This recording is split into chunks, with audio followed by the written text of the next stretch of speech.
My players not taking hooks almost made me quit DMing. This Reddit user shared his frustration in a post in the DnD community. Here's what he wrote.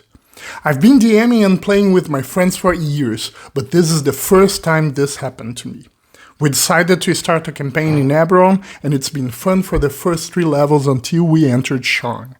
For 2 sessions, the players ignored every hook I presented to them, and they're just walking around Sharn from one district to another and checking out every shop or public place they can find. They seem to be enjoying themselves, but I'm really bored. I keep describing places and furniture and shopkeepers, and it's not fun at all. And it's not my usual style of DMing.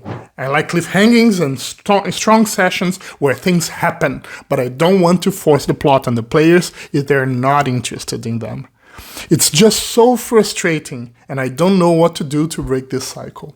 Should I just scrap this plot and come up with something new? Or should I wait and maybe they'll get bored from the city and start doing something productive? Many of us have been in similar situations where players either don't take the adventure hook or do so, but almost only as a sign of respect for the DM. Their body language almost screams their discomfort on joining an adventure they don't consider appealing for themselves or their characters. The simple solution for that is talk to your players. Share what kind of adventures you like, ask what they would like their campaigns to be, and how they'd like their characters to fit in the story. What may sound obvious to some isn't so for many others. Another user even mentions this imaginary wall people have built up between players and DMs, where people don't feel at ease talking to each other before or when a problem like that arises. Part of the reason for that is that the core D&D rulebooks never discussed that issue. It took 50 years for the 2024 DM's Guide to discuss what experienced players have known for years as the social contract of adventures. This contract says that you must provide reasonably appealing reasons for characters to undertake the adventures you prepare. In exchange, the players should go along with those hooks. That should solve the problem, but just like in every other contract, the risks are on the fine print. Reasonably appealing reasons are personal and subjective interpretation. Is an unknown peasant asking for help a reasonably appealing reason? So, of course, teach your players the social contract of adventures and talk to them whenever you're unhappy about how things are going. There could be someone who says that role-playing games are about an open world, player agency, and whatever other argument they could find. But there's an undeniable truth here. You've put hours of work to offer a group of people a fun weekend. It's not nice of players to disregard that and throw it away. But here's an alternative to tackle the issues at its very roots. Get rid of adventure hooks. Replace them with backstory knives and adventure magnets. A backstory knife is a term I borrowed from another Reddit user. He says, when writing a character's backstory, it's important to include a certain number of knives. Knives are essentially anything that the DM can use to raise the stakes of a situation for your character. Anything that can make a conflict personal, like a threatened loved one or the appearance of a sudden enemy. They're called knives because the players lovingly forge them and present them to the DM, so that the DM can use them to stab the player over and over again. The more knives a player has, the easier it is for the DM to involve them in the story. He even gives 3 suggestions of knives. 5 suggestions of, hey, enough. Get your John Wick shit together, man.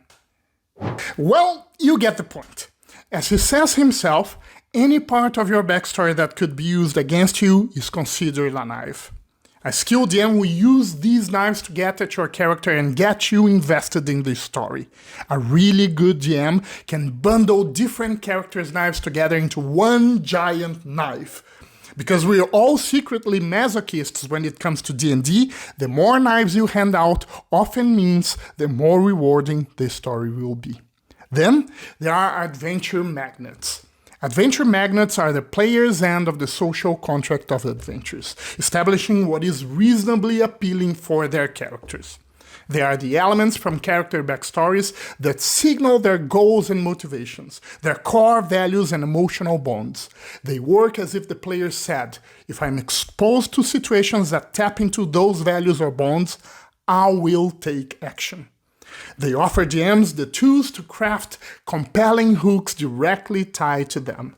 They ensure characters respond naturally to adventure hooks and engage deeply with campaign conflicts.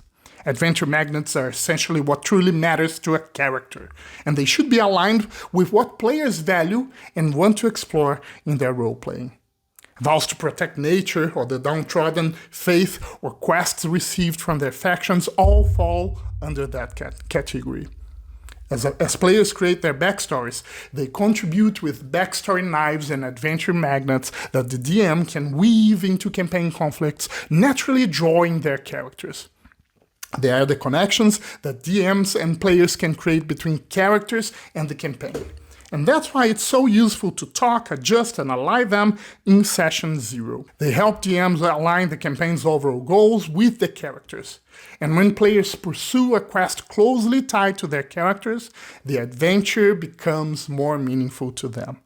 It took me a long time to learn how to skillfully establish those connections, but all the thought, study, and practice led me to create a 10-step backstory blueprint for my players to use. And then I decided to publish it.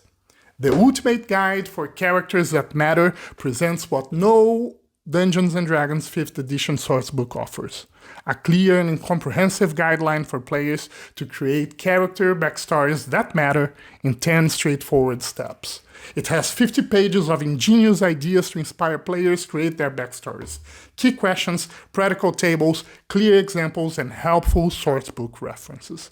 If all that excites you as well, follow me closely over the next few weeks. I'll launch it in early March, and all my followers will be able to download it for free.